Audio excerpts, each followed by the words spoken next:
Welcome to Dolphin Dive Daily, your go-to spot for everything Miami Dolphins. If you bleed aqua and orange, hit that subscribe button and join the pod. The Miami Dolphins have been a fascinating team to follow this season. With their high-octane offense, their flashy playmakers, and a defense that's still trying to find its true identity, every week seems to come with a new storyline. But one of the most intriguing subplots flying just under the radar lately has been the rise of rookie defensive tackle Kenneth Grant. Yes, the same Kenneth Grant who, not long ago, was being quietly criticized by some fans for failing to live up to his first-round billing. The same Kenneth Grant who entered the league with huge expectations and found himself getting pushed around early on, learning the hard way what it means to play against NFL offensive lines. Now, it seems the tide is turning. Coaches are finally revealing the secret behind his recent improvement, and it's not about some magic tweak in his diet, a sudden burst of strength, or a fancy new technique. It's something much simpler, much more human, and in many ways, much more powerful. Let's rewind a bit. When the Dolphins drafted Kenneth Grant with the 13th overall pick, they did so expecting him to immediately plug a massive hole in their defense. Miami's run defense was a glaring weakness last season, and early in this one, it didn't seem like things had changed much. The Dolphins were getting gashed on the ground, missing tackles, and losing control at the line of scrimmage. For a team with playoff aspirations and a roster loaded with veterans on both sides of the ball, the patience was wearing thin. And at the center of that defensive struggle was a 21-year-old rookie trying to figure it all out. In the first few weeks, Grant looked like many first-year defensive tackles do, strong, powerful, but just a half-step late. His reads were a little slow, his technique wasn't always clean, and sometimes he simply looked overwhelmed. The NFL trenches are a different world compared to the Big Ten, and it showed. The Dolphins' coaching staff, though, never lost faith. Defensive coordinator Anthony Weaver saw something brewing beneath the surface. When asked this week about Grant's breakout performance against the Cleveland Browns in Week 7, Weaver didn't hesitate. "To me, it started 2 weeks ago," he said. "And it started in practice, where he just seemed more relaxed out there. He kind of just let the pressure fall off and just went out there and played football." That's the key word there, relaxed. So many young players come into the league trying to prove they belong. Every snap feels like a test, every rep a fight for validation. Grant was no different. But Weaver and defensive line coach Austin Clark noticed something shift in his mindset recently. When you start to gain confidence, particularly as a young player, Weaver explained, and you pair that with technique and fundamentals that have been continually growing throughout, you start to see games like that. And the numbers back him up.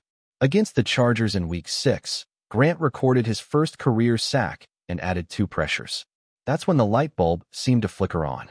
Then came the Browns game, a statement performance with 5 tackles, 1 for loss, and several more right at the line of scrimmage.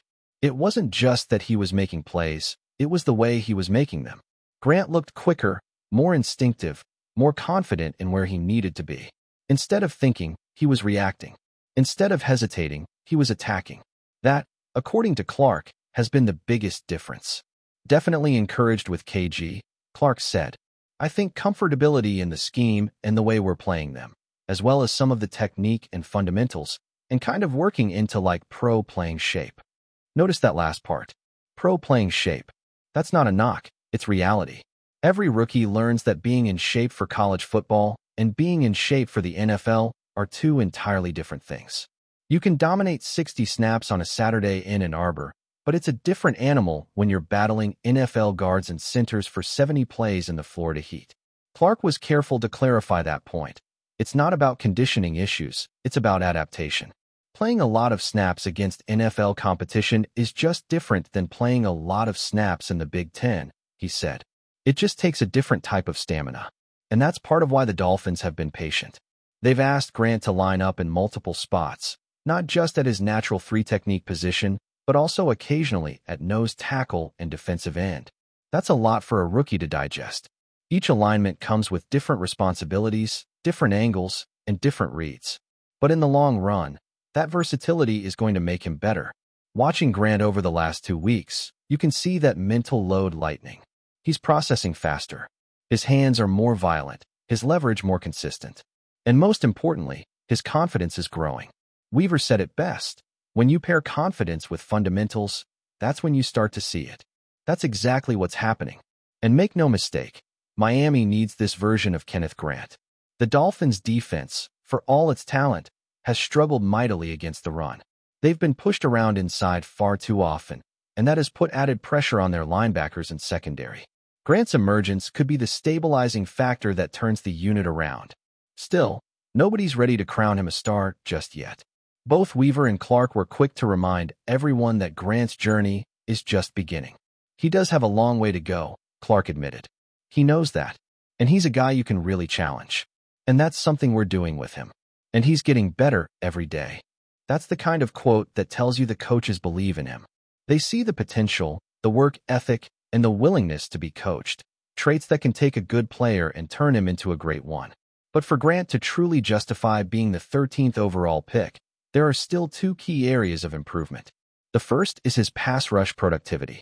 No one's expecting him to become Aaron Donald overnight, but 1.5 sacks and 8 pressures in 7 weeks isn't going to cut it long term. He has the strength, the motor, and the explosiveness to be disruptive inside. What he needs now is consistency. The other area is maximizing his athleticism against the run. In college, that was one of his calling cards, his ability to shoot gaps, shed blocks, and chase down plays laterally. In the NFL, those flashes have been rarer, but the Browns' game was a reminder of what he can do when he trusts his instincts. It's all part of the growth curve. Developing into an NFL defensive tackle takes time. For every rookie who comes in and dominates from day one, there are dozens who need a season or two to find their rhythm. The Dolphins seem to understand that, and to their credit, they're not rushing Grant's process. They're challenging him, yes, but they're also nurturing him. They're putting him in situations where he can build confidence one play at a time. And that's what we're seeing on the field now, a young player beginning to believe he belongs. When you talk to teammates, the respect for Grant is clear. He's known as a worker, a quiet but determined guy who doesn't make excuses. He's the first one in the film room, the last one off the practice field, and he's constantly asking questions. That attitude has earned him credibility in a veteran locker room. And now that his play is catching up to his preparation, the Dolphins are starting to reap the rewards. Weaver summed it up perfectly. There's going to be a lot of good games ahead for Kenneth Grant just because of who he is and how he works. For Miami fans, that's exactly what you want to hear. This defense doesn't need Grant to be a superstar right now. They just need him to be solid, dependable, and disruptive enough to help balance the game. The offense can score points. Everyone knows that. But come December, when playoff races tighten and the weather turns colder, it's the trenches that win games. If Grant continues this upward trajectory, he could be the piece that helps the Dolphins finally shed that soft against the run label that's haunted them for years. The next few weeks will be telling. Can he sustain this level of play? Can he build on it? The league is full of players who flash potential but fade when opponents adjust. For Grant, the challenge now is to make sure that Week 7 wasn't an anomaly. It was the beginning of something real. The signs are promising. The confidence is growing. The coaches believe. And perhaps most importantly, Kenneth Grant himself seems to believe. There's a certain beauty in watching a young player figure it out in real time. The moments of doubt, the corrections in practice, the quiet conversations with coaches, all of it leading to those first glimpses of dominance. That's where Kenneth Grant is right now, standing at the intersection of potential and performance, with the entire Dolphins organization pushing him forward. The NFL can be a brutal place for rookies, especially in the trenches, but those who survive and thrive are the ones who learn to let go of the noise, trust their preparation, and just play football. That's exactly what Grant is doing. And if he keeps this up, the rest of the AFC better take notice, because Miami's rookie defensive tackle might just be turning into the player they hoped he'd be all along. Still with us? Then show some love. Hit that like button and let us know in the comments. What's your take on the Fins this week? All right, folks, buckle up, because what I'm about to tell you might just shake the NFL world to its core.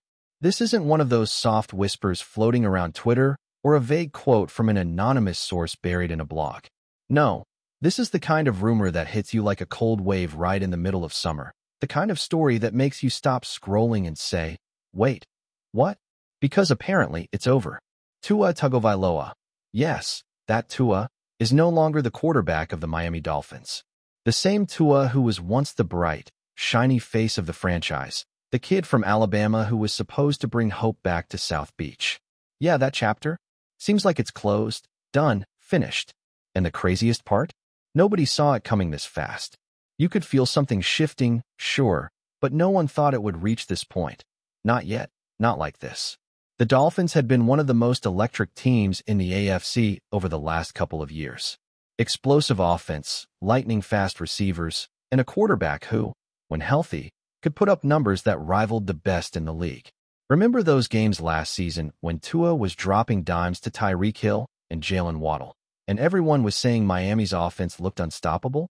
Remember the headlines calling Mike McDaniel a genius, and how the team looked like the future of football? Yeah, those were the good times. And now, it feels like they vanished overnight, leaving behind nothing but speculation, confusion, and a lot of unanswered questions about what really happened behind the scenes.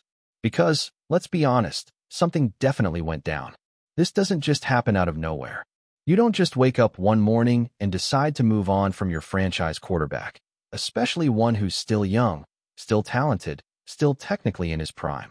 No, there's got to be more to this story. Was it the contract negotiations? Was it frustration behind closed doors? Or maybe it was something even deeper, a breakdown in trust, a loss of belief, maybe even a locker room divide that nobody outside the building saw coming. What's being whispered right now is that there were philosophical differences, that vague phrase teams love to use when they're trying to keep things quiet but can't quite hide the drama anymore. And if we're talking about drama, Miami's been living in it lately. Ever since those concussion scares, people started wondering if Tua would ever be the same, not just physically, but mentally. Every time he got hit, you could almost feel the fan base holding its breath. Every time he went down, Twitter exploded with concern, memes, and debates about whether he should even be playing. The narrative around him started to shift from future MVP candidate to can he stay healthy long enough to reach his potential? And that's a heavy cloud for any quarterback to live under. You can't lead a locker room if half the world is wondering whether you should even be on the field. But let's not kid ourselves. Tua fought through it. The guy worked. He came back. He took hits. He delivered wins. He led one of the highest scoring offenses in football. He made Miami relevant again. That's not easy to do in a league that eats quarterbacks alive every single year. And yet, despite all that, something still wasn't clicking. The team looked good until they didn't. The offense looked sharp until defenses adjusted. And when the playoffs came calling, it always seemed like Miami hit a wall. You could feel the frustration bubbling up. Fans demanding more, coaches under pressure, front office execs looking at the salary cap and wondering if they could keep all their stars together. That's the NFL. Loyalty lasts as long as the wins do. So maybe this move, this shocking, gut-punching, headline-stealing move, is just the Dolphins saying, we've hit our ceiling with Tua. Maybe they're chasing that next step, that next-tier quarterback who can push them over the edge. Maybe they're tired of living in the middle of the AFC pack while Mahomes, Allen, Burrow, and Lamar keep hogging the spotlight. Or maybe it's personal. Maybe Tua's camp was getting frustrated, too. There have been quiet whispers that he wasn't happy with the constant scrutiny, that he felt the team didn't have his back when it came to the concussion narrative. Imagine putting your body on the line week after week, only to feel like the people upstairs don't fully trust you. That eats at you. That wears you down. That makes you start thinking about fresh starts. And you know how this league works. Once those conversations start happening behind closed doors, it's only a matter of time before they turn into reality. We've seen it before. Russell Wilson in Seattle, Derek Carr in Vegas, Carson Wentz in Philly, all guys who once were the future, all gone sooner than anyone expected. And now, it's Tua's turn. The Dolphins and Tua Tagovailoa have officially parted ways. That's the word making the rounds right now. No press release yet, no formal announcement, but insiders are whispering that the decision's been made. The papers are being finalized, and Miami's already looking ahead to life after Tua. What that life looks like. That's where things get even juicier. Some people are already speculating that the Dolphins could make a blockbuster move, maybe trade for a veteran, maybe move up in next year's draft. Others think there's something cooking we haven't heard about yet, a quiet conversation with a superstar quarterback who might be on the market soon. You can almost hear the excitement and fear in the fan base. Half of them are heartbroken, the other half are saying, it's about time. That's how divided the Tua era was. You either believed in him completely, or you were counting down the days until Miami moved on. There was never much middle ground. And it's strange, isn't it? Because for all his ups and downs, Tua still has that calm, that leadership, that charisma that you just can't teach. He's one of those guys teammates rally around. Coaches love his discipline. Fans love his humility. He's not the loudest, not the flashiest. He just shows up and plays. Or at least, he did. Now, you can almost feel the uncertainty around him. What's next? Where does he go? Who takes a chance on him? Because make no mistake, Tua's going to have options. A quarterback with that accuracy, that experience, and that pedigree, he won't stay unsigned for long. But the question is, which team believes they can rebuild him, protect him, and unleash what Miami never fully could? And you can bet the Dolphins front office is feeling the pressure, too. This kind of move can define a franchise for a decade. If they get it right, they look like geniuses, bold, fearless, visionary. If they get it wrong, they'll be haunted by it for years, just like the teams that let their franchise quarterbacks walk only to realize what they had after it was gone. You can already imagine the headlines if Tua goes somewhere else and lights it up. Dolphins made a mistake. Tua's revenge season. Miami's gamble backfires. The NFL loves a comeback story, and Tua's got the perfect setup for one. But right now, it's all emotion. Fans are stunned. The locker room's reportedly in shock, and even some players are posting cryptic emojis on social media. Broken hearts, praying hands, the works. You can sense the disbelief. This isn't just a roster change, it's the end of an era. Tua was the face of the rebuild, the guy they drafted to finally replace the endless carousel of quarterbacks that came before him. He was supposed to be the answer. And now, he's gone, and Miami's right back where it started, searching for the next guy, hoping they don't repeat the same mistakes. Still, if you've followed this league long enough, you know one thing. Nothing stays quiet for long. More details will leak out. Maybe we'll hear about a heated meeting, a contract dispute, or some private conversation that sealed the deal. Maybe Tua himself will speak up, break his silence, and tell his side of the story. Until then, all we've got are whispers. Whispers that sound louder by the minute. So yeah, Dolphins fans, it's real. The Tua Tagovailoa era in Miami has officially come to an end. The kid who once made the city believe again is moving on, and the Dolphins are betting on a new future.